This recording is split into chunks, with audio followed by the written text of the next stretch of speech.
केरला में क्यों हाथी इंसानों पर हमला कर रहे हैं? हाल ही में बहुत सी जगहों से ऐसे मामले सामने आए हैं जिसे कई न्यूज़ चैनल्स ने कवर किया है। Elephant goes bizarre during festival, elephant runs amok during temple festival, 12 injured at Kerala Sabrimala temple, selfie with elephant goes wrong. When he was attacked and he was killed by the wild elephant. But as we told you, this is receiving even more focus because this is the third such incident that's taken place in the last few days. तो सवाल उठता है, ऐसा क्यों हो रहा है?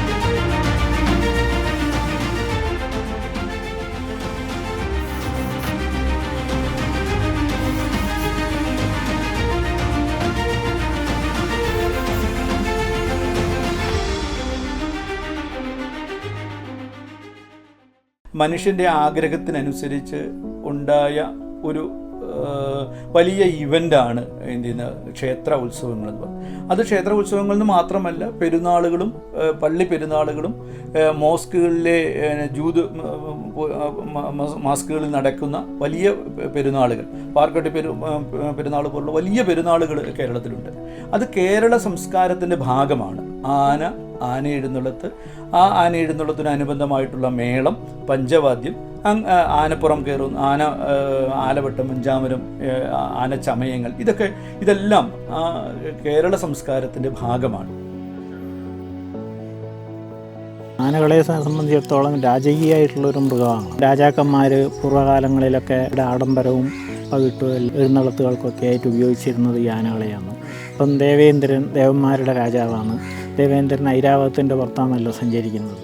അപ്പോൾ അതുമാതിരി ആനകൾ രാജാക്കന്മാരുടെ ദേശം മുഴുവൻ നടന്നു കാണുന്നതും ആഘോഷത്തിനും എല്ലാം ഉപയോഗിക്കുന്നത് അങ്ങനെയാണ്. അപ്പോൾ അതിൻ്റെ ഒരു ചുവട് പിടിച്ചിട്ടായിരിക്കാം ക്ഷേത്രങ്ങളിലും നമ്മൾ കേരളീയ ആചാരത്തിൽ ദേവനെ അല്ലെങ്കിൽ ദേവിയെ മഹാരാജാവായി അല്ലെങ്കിൽ രാജ്ഞിയായി ചക്രവർത്തിയായി ആ ഒരു സങ്കല്പത്തിലാണ് ആരാധനാ സമ്പ്രദായം നിലനിൽക്കുന്നത്.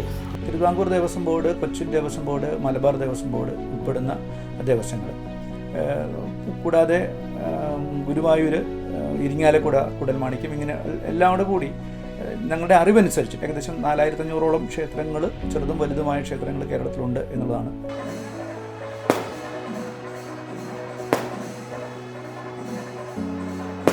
The list of approved festivals had been published a few years back, wherein the register has been maintained regarding the use of elephants in ceremonies.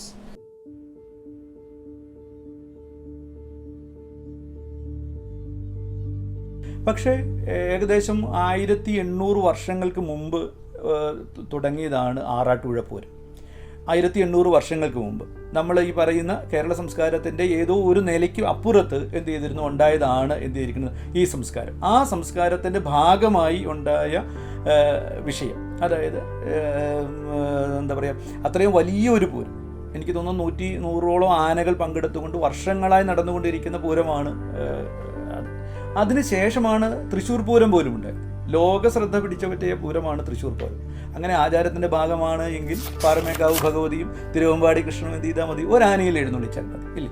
അതല്ല, ഇതൊരു ആളുകൾക്ക്, ജനങ്ങൾക്ക് ആനന്ദകരമാകുന്നതിന് വേണ്ടി ഇത് ഉത്സവം എന്ന് പറയുന്നത് ഭഗവാന്റെ ഉത്സവമാണെങ്കിൽ ആ ഭഗവാന്റെ ഉത്സവം ജനങ്ങളിലേക്ക് എന്ത് ചെയ്യണം, ആനന്ദകരമാകുക എന്നത് അത് ഭഗവാന്റെ ഒരു നിഷ്ഠ കൂടിയാണ്.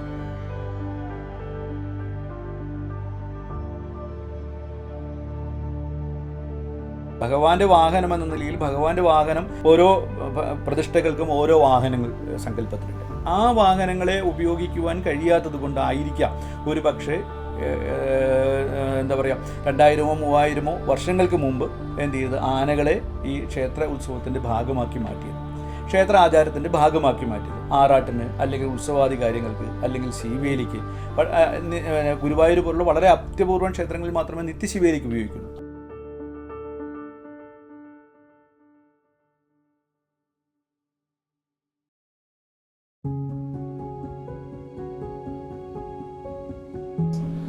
Regarding the comfort of elephants, we all know that elephants they have to be taken care of regarding their water requirement, their food requirement, amount of rest, amount of travel, etc. and such things should be taken care of. The other things are basically attributed to public nuisance, like the use of firecrackers or some laser lights or some sight or sound which normally the elephants are not used to. Such things can make the elephants to turn violent and run amok. Such unfortunate things very rarely happen in our places also.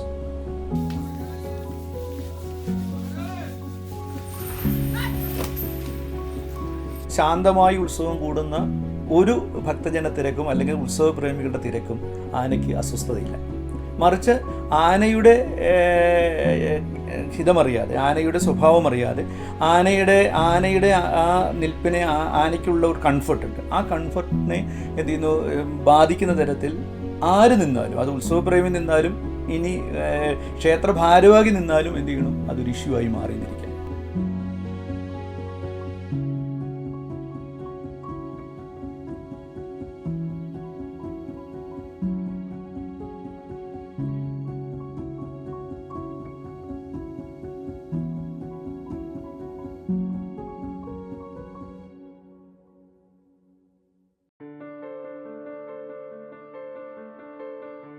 ആനയെഴുന്നള്ളത്തെ സംബന്ധിച്ച് ആനകൾക്കുണ്ടാവുന്ന പീഡനങ്ങളെയും കണ്ടില്ലെന്ന് നമുക്ക് നടിക്കാൻ പറ്റത്തില്ല.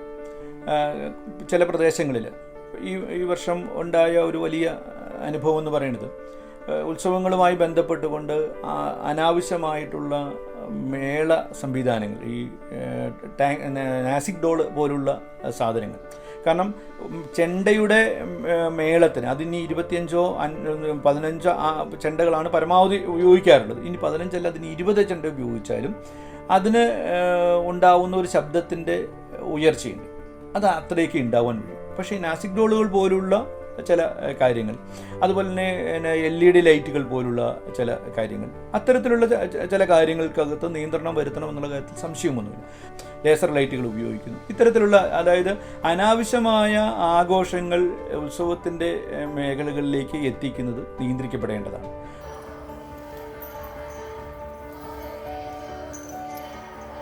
പണ്ടത്തെയിലധികം കൂടുതൽ സമയം എഴുന്നള്ളത്ത്, കാലാവസ്ഥ, ഇങ്ങനെയുള്ള സാഹചര്യങ്ങളൊക്കെ കൂടി വന്നുവല്ലോ. ഇന്ന് പണ്ടത്രയൊന്നും ഇല്ലല്ലോ, ക്ഷേത്രങ്ങൾ വളരെ കുറവ്, പിന്നെ എഴുന്നള്ളത്തും ഇത്രയൊന്നും ഇല്ലല്ലോ. ഇന്നതല്ല, ഇന്നിപ്പം ധാരാളം എഴുന്നള്ളത്തുകൾ ഒന്ന് കഴിഞ്ഞാൽ ഒന്ന് അടുത്ത പരിപാടി, അങ്ങനെ തുടർച്ചയായി പോവുക, വിശ്രമമില്ലാതെ വരിക. അപ്പോൾ ഇതെല്ലാം ആണ് കൂടുതൽ പ്രശ്നങ്ങൾ ഉണ്ടാക്കാൻ കാരണം. അതന്നെ കേരളത്തിൽ ഇപ്പോഴത്തെ അറിവ് അനുസരിച്ചിട്ട് ഏകദേശം 450 അടുത്ത് മാത്രമേ ആനകൾ ഉള്ളതായിട്ടാണ് അറിവുള്ളത്. കേരളത്തിലേക്ക് പുതിയ നാട്ടാനകൾ വരാതിരിക്കുകയും കേരളത്തിലെ വനങ്ങളിൽ നിന്ന് നാട്ടാനകളെ പിടിച്ച് അതിന് പരിശീലിപ്പിച്ച് നാട്ടാനയായി മാറ്റുകയും ചെയ്തിരുന്ന ഒരു കാലഘട്ടമുണ്ടായിരുന്നു. അത് നിയമം മൂലം നിരോധിക്കപ്പെട്ടു. വനങ്ങളിൽ നിന്നുള്ള വന്യമൃഗം എന്ന നിലയിലുള്ള ആനയെ കേരള സർക്കാർ തന്നെ പിടിച്ച് അതിനെ ട്രെയിൻ ചെയ്ത് കേരളത്തിൽ രണ്ടിലധികം ട്രെയിനിങ് സെൻറ്ററുകൾ തന്നെ അന്നുണ്ടായിരുന്നു. വളരെ ഭംഗിയായി പ്രവർത്തിച്ചിരുന്ന ട്രെയിനിങ് സെൻറ്ററുകൾ ഉണ്ടായിരുന്നു.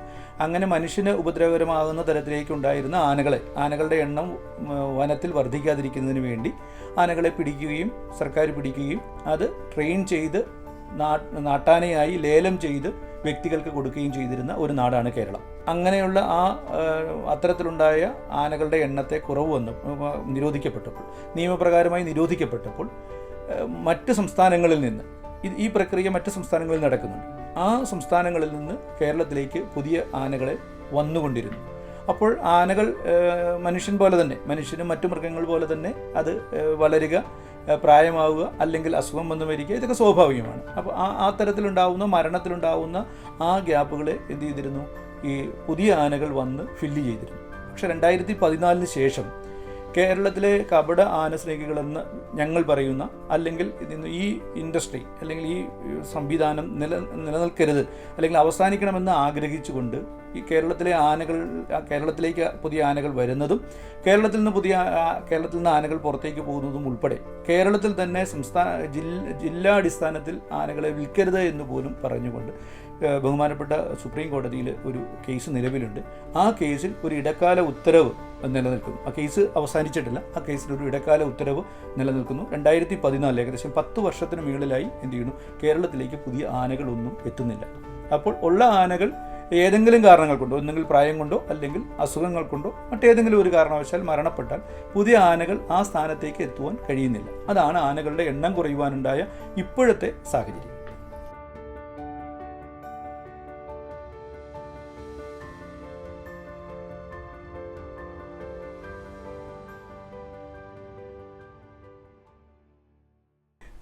കേരളത്തിലെ ആന എഴുന്നള്ളത്തുകളുടെ എണ്ണം കൂടുന്നുവെന്നും ആനകളുടെ എണ്ണം കുറഞ്ഞു എന്നുള്ളതും ഒരു തെറ്റായ പ്രചരണമാണ്. കാരണം കേരളത്തിൽ പുതിയ ക്ഷേത്രങ്ങൾ ഒന്നും നിർമ്മിക്കപ്പെടുന്നില്ല. ഉള്ള ക്ഷേത്രങ്ങൾ പുനരുദ്ധരിച്ച് എന്ത് ചെയ്യണു, നന്നാക്കി വരുന്ന ഒരു കാലഘട്ടം ഉണ്ടായി. കാരണം ഒരു കാലഘട്ടങ്ങളിൽ ക്ഷേത്രങ്ങൾ വളരെ ഗംഭീരമായ ക്ഷേത്രങ്ങൾ, വളരെ നല്ല രീതിയിൽ പ്രവർത്തിച്ചുകൊണ്ടിരുന്ന, നല്ല രീതിയിൽ ആരാധന നടത്തിക്കൊണ്ടിരുന്ന ക്ഷേത്രങ്ങൾ ഒരു കാലഘട്ടത്തിൻ്റെ പ്രശ്നങ്ങൾ കൊണ്ട് എന്ത് ചെയ്തു, നശിക്കപ്പെട്ടു പോയിട്ടുണ്ട്. അത്തരം ക്ഷേത്രങ്ങളൊക്കെ എന്ത് ചെയ്തു, പുനരുദ്ധരിക്കപ്പെടുകയും ജനങ്ങൾ കൂടുതൽ വരികയും ഭക്തജനങ്ങൾ പങ്കാളികളാവുകയും ചെയ്യുന്ന ഒരു ചിത്രം നമ്മളിന്ന് കേരളത്തിൽ കാണുന്നുണ്ട്. അതുപോലെ തന്നെ അങ്ങനെ ഉണ്ടാകുന്ന പുനരുദ്ധരിക്കപ്പെടുന്ന ക്ഷേത്രങ്ങളിൽ ഉത്സവങ്ങൾ എന്ത് ചെയ്യുന്നു, ആ ക്ഷേത്രാചാരത്തിൻ്റെ ഭാഗമാണ്. അത് അനുവദിക്കാതിരിക്കാൻ കഴിയുന്നതല്ല. പക്ഷേ പുതിയ എഴുന്നള്ളത്തുകൾ ഉണ്ടാകുന്നു എന്ന് പറയുന്നത് ഒരു പക്ഷേ ഒരു 10,000-1 അങ്ങനെ എന്തെങ്കിലും ഒരു റേഷ്യോയിൽ മാത്രമേ എന്ത് ചെയ്യാൻ പറ്റും, നമുക്ക് കാണാൻ പറ്റും. വളരെ ചെറിയ ചില ക്ഷേത്രങ്ങളിൽ, ചുറ്റുവട്ടത്തുള്ള വലിയ വലിയ ക്ഷേത്രങ്ങളിലൊക്കെ ഉത്സവങ്ങൾ വലിയ ഒരുപാട് ആനകളെയും ഒക്കെ വെച്ച് എഴുന്നള്ളത്തുകൾ നടത്തുകയും മേളങ്ങൾ നടത്തുകയും ഒക്കെ ചെയ്യുമ്പോൾ അവിടെ ഒരുപാട് ഭക്തജനങ്ങൾ വരികയും ആനപ്രേമികളും മേളപ്രേമികളും ഒക്കെ ആ ക്ഷേത്ര പരിസരത്തെത്തുകയും ചെയ്യുന്ന കാണുമ്പോൾ നമ്മുടെ ക്ഷേത്രത്തിലും അങ്ങനെ ആകാമല്ലോ എന്ന മനുഷ്യസഹജമായ ഒരു ആഗ്രഹത്തിന് പുറത്ത് ഏതെങ്കിലും ക്ഷേത്രങ്ങൾ, ഞാൻ പറയുന്നു ഒരു 10,000-1 എന്ന് മാത്രമേ അതിന് പറയാൻ പറ്റൂ, അല്ലെങ്കിൽ ആ റേഷ്യോ 10,000-1 എന്നുള്ള റേഷ്യോയിൽ വേണമെങ്കിൽ ചിലപ്പോൾ കണക്കാക്കാൻ പറ്റുമായിരുന്നു. അങ്ങനെ ഒരു ക്ഷേത്രങ്ങളിൽ ഉണ്ടായിട്ടുണ്ടെങ്കിൽ മാത്രമേ ഉള്ളൂ. 1. 2, അതിനെ കണക്ക് പ്രകാരം പറഞ്ഞാൽ തെറ്റാണ്. കാരണം 2018 കാലഘട്ടത്തിൽ കേരളത്തിലെ ആനകളുടെ എണ്ണം കേരള സർക്കാർ എടുത്തിരുന്നു. അതിനുശേഷം കേരളത്തിലെ ക്ഷേത്ര ഉത്സവങ്ങളുടെ കണക്കുകൾ എടുത്തിരുന്നു. അത് ജില്ലാ കളക്ടർ ചെയർമാനായിട്ടുള്ള ജില്ലാ മോണിറ്ററിംഗ് കമ്മിറ്റിയാണ് എന്ത് ചെയ്തിരുന്നത്, ആ ക്ഷേത്ര കണക്കുകൾ എടുത്തിരുന്നു. ഉത്സവ കണക്കുകൾ, ക്ഷേത്രങ്ങളുടെ കണക്കുകളും എഴുന്നള്ളത്തുള്ള ഉത്സവങ്ങളുടെ കണക്കുകളും കൃത്യമായി എന്ത് ചെയ്തു, രജിസ്റ്റർ ചെയ്യപ്പെട്ടു പോയിരുന്നു. അത് 2021 രജിസ്റ്റർ ചെയ്യാത്ത ക്ഷേത്രങ്ങൾക്ക് ഒരിക്കൽ കൂടി പുതുക്കാനുള്ളൊരു അവസരം കൊടുത്തിരുന്നു. 2022 ഒരു അവസരം കൂടെ കൊടുത്തിരുന്നു. അപ്പം 2022 ശേഷം പുതിയ ക്ഷേത്ര ഉത്സവങ്ങൾ ഉണ്ടായി എന്ന് പറഞ്ഞാൽ എനിക്ക് അത് നിയമപരമായി ഉണ്ട് എന്ന് പറയുവാൻ കഴിയില്ല. പക്ഷേ മുടങ്ങിപ്പോയ ചില ക്ഷേത്രങ്ങളിലെ ഉത്സവങ്ങൾ പുനരാരംഭിച്ചിട്ടുണ്ട് എന്നുള്ളത് സത്യവുമാണ്. അത് പുനരാരംഭിക്കപ്പെടേണ്ടതാണ്, അതിനകത്ത് സംശയമൊന്നുമില്ല.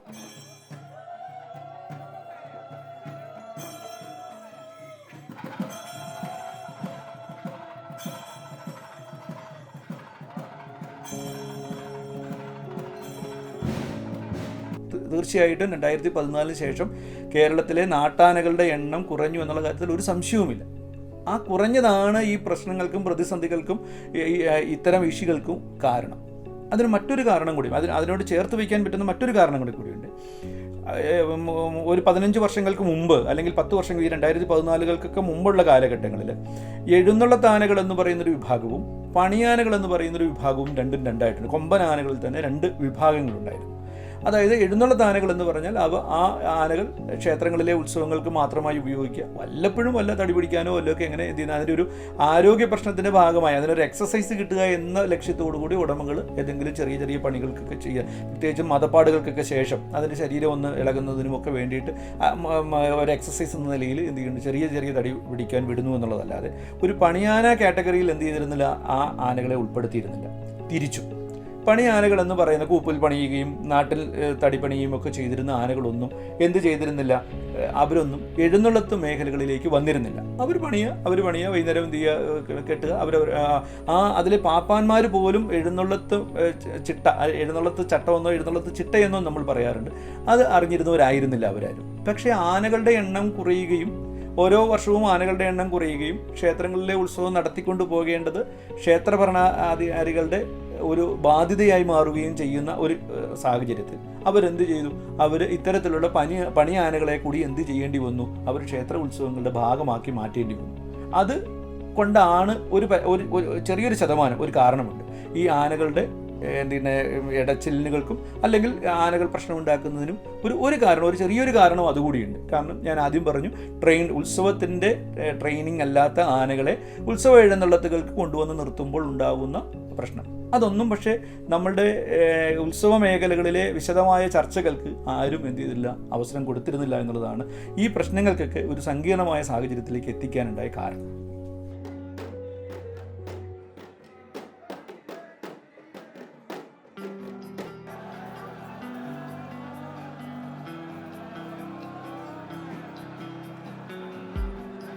ആനപ്രേമികൾ എന്ന് പറഞ്ഞാൽ രണ്ട് വിഭാഗം ആൾക്കാരുണ്ട്. ഒരു വിഭാഗം എന്ന് പറയുന്നത് ആനകളെ ഉപദ്രവിക്കരുത് എന്നുള്ള ചിന്താഗതിയുള്ള ആൾക്കാരാണ്. ഒരു വിഭാഗം ആനകളെ ഉപദ്രവിച്ചിട്ടാണെങ്കിലും കുഴപ്പമില്ല, ആന ഉത്സവങ്ങൾക്ക് കൊണ്ട് നിർത്തുക, അതിൻ്റെ ഭംഗി ആസ്വദിക്കുക, അങ്ങനെ രണ്ട് തരം ആൾക്കാർ തമ്മിൽ ഫൈറ്റ് നടക്കുന്നുണ്ട്. അപ്പം ആനകളെ ഉപദ്രവിക്കാണ്ട് ഇരിക്കാൻ പറയുന്ന ആൾക്കാരാണ് കൂടുതലും മെക്കാനിക്കൽ എലിഫൻസിനൊക്കെ സപ്പോർട്ട് ചെയ്യുന്ന ആൾക്കാർ. അവർ പറയണത് ഇപ്പം ആചാരങ്ങൾക്ക് പകരം ഇപ്പം മെക്കാനിക്കലായാലും കുഴപ്പമില്ല, അത് ആചാരം നടക്കട്ടെ. അപ്പോൾ ആൾക്കാർക്കുള്ള കുറേ പ്രോബ്ലംസ്, ആന അറ്റാക്ക് ചെയ്യണത്, അതുമാതിരി തന്നെ ആനയ്ക്കുള്ള പ്രശ്നങ്ങൾ അതൊക്കെ ഒഴിവാകും എന്ന് പറഞ്ഞിട്ട് അങ്ങനെ ചിന്തിക്കുന്നവരുണ്ട്. അതുമാതിരി തന്നെ അത് ഉത്സവങ്ങളുടെ ഭാഗമായിട്ട് ഒറിജിനൽ ആനകൾ തന്നെ വേണമെന്ന് പറയുന്ന ആൾക്കാരുണ്ട്.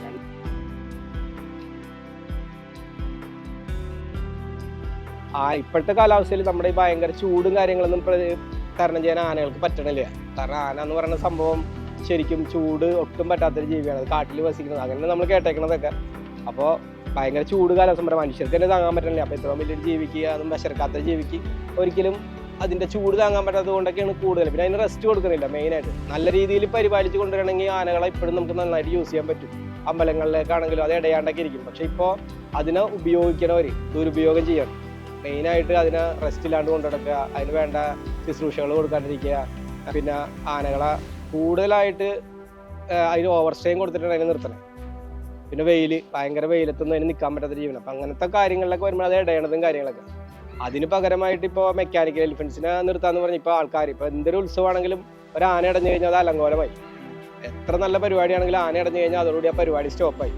അപ്പോൾ കുറേ ആൾക്കാർ മാറി ചിന്തിച്ചു തുടങ്ങി. ആനകൾക്ക് പകരം മെക്കാനിക്കൽ എലിഫൻ്റ് ആണെങ്കിലും അത് നിർത്തി കഴിഞ്ഞു കഴിഞ്ഞാൽ അത്രയും എന്താ പറയുക, ആചാരത്തിൻ്റെ ഭാഗം എന്ന് പറഞ്ഞാൽ പോലും ആ പരിപാടി ഭംഗിയായിട്ട് നടക്കും, കുഴപ്പമൊന്നുമില്ല. ആചാരം എന്ന് പറഞ്ഞ് സംസാരിക്കുന്നവരൊന്നും ശരിക്കും അതിൻ്റെ കാര്യങ്ങൾ മനസ്സിലാക്കിയിട്ടായിരിക്കില്ല അവർ പറയണത്.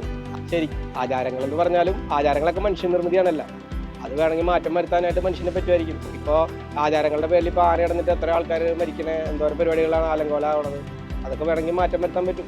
ഉപയോഗിക്കുക എന്നുള്ളത് അത് ആദ്യ കാലങ്ങളിൽ ഉണ്ടായില്ല. ഒരു കാലഘട്ടത്തിന് ശേഷമാണ് ആനകളെ പൂരങ്ങൾ നടത്തി തുടങ്ങിയത്, ആനപ്പുറത്ത് തിടമ്പ് വെക്കുന്നത് തൊട്ട്. അത് മനുഷ്യന്മാരായിട്ട് തന്നെ കൊണ്ടുവന്ന സംഭവങ്ങളാണ്. അതിലൊക്കെ വേണമെന്നുണ്ടെങ്കിൽ ഇപ്പോഴത്തെ കാലഘട്ടത്തിൽ ഇതുമാതിരി അറ്റാക്കും കാര്യങ്ങളൊക്കെ നടക്കുമ്പോൾ വേണമെന്നുണ്ടെങ്കിൽ അത് വേണ്ടാന്ന് വെക്കാം. അതിന്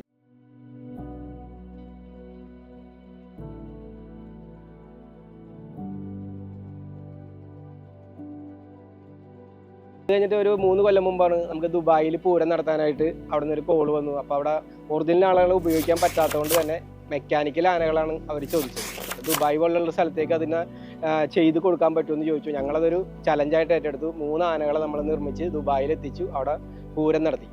അതിനുശേഷമാണ് പിന്നെ നമുക്ക് എൻക്വയറീസ് വരാൻ തുടങ്ങിയതും ആനകളുടെ ഇങ്ങനത്തെ ദുരുപയോഗത്തിനെ കുറിച്ച് ആൾക്കാർ പറയാൻ തുടങ്ങിയതും പിന്നെ അമ്പലങ്ങളിലേക്ക് അതുമാതിരി തന്നെ ഓരോ പാർക്ക് അങ്ങനത്തെ സ്ഥലങ്ങളിലേക്ക് ആനകളെ ഓരോരുത്തർ ഓർഡർ ചെയ്യാൻ തുടങ്ങി.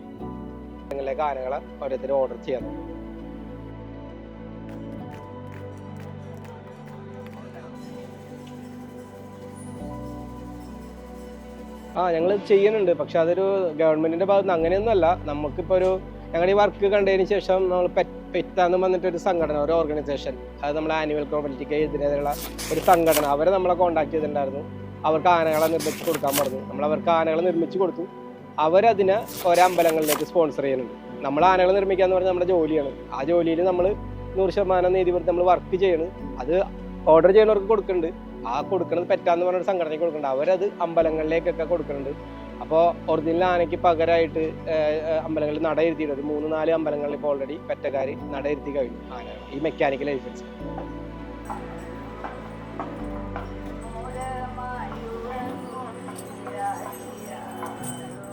ചൂട് കൂടി വരികയെന്ന്. അപ്പം യഥാർത്ഥമായിട്ടുള്ള ഒരു ആനയാണെങ്കിൽ അതിനൊരു പരിധിക്കപ്പുറം അതിന് താങ്ങാനാവില്ല.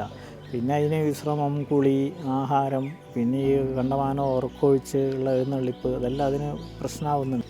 അതിപ്പം ഒരു വിധത്തിൽ പറഞ്ഞാൽ അപകടങ്ങളൊന്നും ഇല്ലാതെ ജനങ്ങൾക്ക് കൂടുതൽ അടുത്ത് നിന്ന് അവരുടെ ഈശ്വരനെ അല്ലെങ്കിൽ ദേവനെ ദേവിയെ എഴുന്നള്ളിച്ച് കൊണ്ടുവന്ന ഒരു സങ്കല്പം സന്തോഷമായിട്ട് കൊണ്ടു നടത്താൻ കഴിയും. അതുകൊണ്ട് പേടിക്കാനൊന്നുമില്ല. എന്നാലും ചില സ്ഥലങ്ങളിൽ ഇപ്പോൾ 1-2 സ്ഥലത്ത് അപകടം ഉണ്ടായി. എന്തോ വൈദ്യുതിയുടെ ഒരു പ്രശ്നം കൊണ്ട് പൊട്ടിത്തെറിക്കുകയോ ഏതാണ്ടോ ചെയ്തിട്ടൊരു വിഷയം ഉണ്ടായിരുന്നു, ഈയിടെ ഉണ്ടായിരുന്നില്ലേ.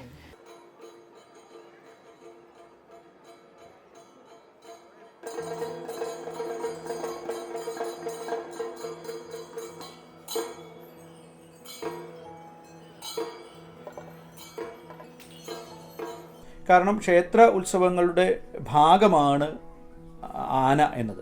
ആ ആന ഞാൻ അല്പം മുമ്പ് പറഞ്ഞു, അത് ഭഗവാന്റെ അവിടുത്തെ പ്രതിഷ്ഠയുമായി ബന്ധപ്പെട്ട് കൊണ്ട് നിൽക്കുന്ന വാഹനത്തിന് ഓൾട്ടർനേറ്റീവ് ആയിട്ടാണ് ആനയെ വച്ചിരിക്കുന്നത്. അപ്പോൾ ആ ആന എനിക്ക് പകരം മറ്റേതെങ്കിലും ഒരു തരത്തിലുള്ള ഒരു സാഹചര്യം ഉണ്ടാക്കേണ്ട അല്ലെങ്കിൽ ഉണ്ടായാൽ അത് അക്സെപ്റ്റ് ചെയ്യുവാനുള്ള ഒരു സാംസ്കാരികമായ അല്ലെങ്കിൽ ഭക്തിപരമായിട്ടുള്ള അല്ലെങ്കിൽ അതിനുള്ളൊരു മനസാന്നിധ്യം ഉണ്ടോ എന്ന് എനിക്ക് സംശയമുണ്ട് അക്കാര്യത്തിൽ. പൊതുസമൂഹത്തിന്, കേരളത്തിലെ പൊതുസമൂഹത്തിന് ഇതിന് പുറകിലൊക്കെ ഇത്തരത്തിലുള്ള ഇതിന് പകരം ആനകളുടെ എണ്ണം കുറയ്ക്കുകയും ആ ആനകളുടെ എണ്ണത്തിന് കുറവായി മറ്റൊരു ഓൾട്ടർനേറ്റീവ് കൊണ്ടുവരികയും ചെയ്യുക എന്നതൊക്കെ മറ്റേതെങ്കിലും തരത്തിൽ ഈ മേഖലയെ, ഈ ആന എഴുന്നള്ളത്ത്, ക്ഷേത്ര ഉത്സവങ്ങൾ, ആചാരങ്ങൾ, അനുഷ്ഠാനങ്ങൾ, ഇതിനോട് ചേർന്ന് നിൽക്കുന്ന ഭക്തജന പ്രവാഹങ്ങൾ, ഉത്സവാഘോഷ ആൾക്കാരുടെ എണ്ണത്തെ കുറയ്ക്കുന്നതിനുള്ള ഒരു ശ്രമമായിരുന്നു എന്ന് ഇപ്പോൾ സംശയിക്കേണ്ടിയിരിക്കുന്നു. അന്ന് ഇത് പലരും പല വേദികളിലും സംസാരിച്ചതാണ്. ഇത് മറ്റ് ഇന്ത്യക്ക് വെളിയിൽ നിന്ന് തന്നെയുള്ള, പുറത്തുനിന്ന് തന്നെയുള്ള പല NGOകളുടെയും പരിശ്രമത്തിനുമാണ് ഇത്തരം നീക്കത്തിന് പുറകിൽ എന്ന് അന്ന് പലരും സംശയം പ്രകടിപ്പിച്ചത്. ആ സംശയം ശരിയാണ് എന്ന് ഇന്ന് നമുക്ക് തോന്നുന്ന തരത്തിലേക്കാണ് കാര്യങ്ങൾ പോയിക്കൊണ്ടിരിക്കുന്നത്.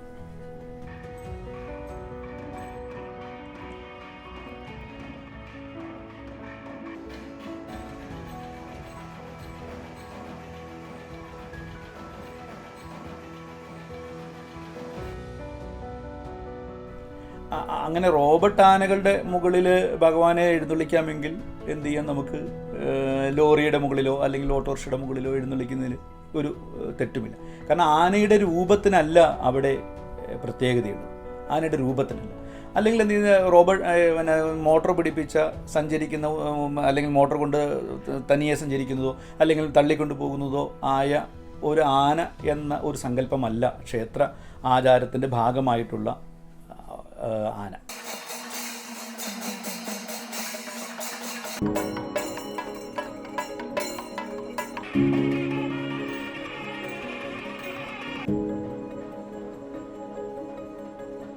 പകരം വയ്ക്കാനാണെങ്കിൽ ഇവിടെ ഉപയോഗിക്കുവാൻ പറ്റുന്ന ഏറ്റവും രണ്ട് കാര്യങ്ങളാണുള്ളത്. കേരളത്തിലെ ഇന്ന് നേരിടുന്ന ഏറ്റവും വലിയൊരു പ്രശ്നം, വനാതിർത്തികളിലെ ജനങ്ങൾ നേരിടുന്ന ഏറ്റവും വലിയൊരു പ്രശ്നം നമ്മുടെ ഉൾക്കാട്ടിലെ ആനകളെ കൊണ്ടുള്ള പ്രശ്നമാണ്. ഏറ്റവും പ്രധാന പ്രശ്നമാണ്. നമുക്കറിയാം, ഒരു വർഷം തന്നെ ജീവൻ പൊലിഞ്ഞു പോകുന്നവരുടെ എണ്ണം നിരവധിയാണ്. അത് നിയന്ത്രിച്ചിരുന്നത് നമ്മളുടെയൊക്കെ പിതാമഹന്മാർ നിയന്ത്രിച്ചിരുന്നതാണ്. ആ ആനകളെ പിടിച്ച് അതിന് ട്രെയിനിങ് കൊടുത്ത് നാട്ടിലെ ജനങ്ങളുടെ ആവശ്യത്തിന് വേണ്ടി ഉപയോഗിക്കുകയായിരുന്നു.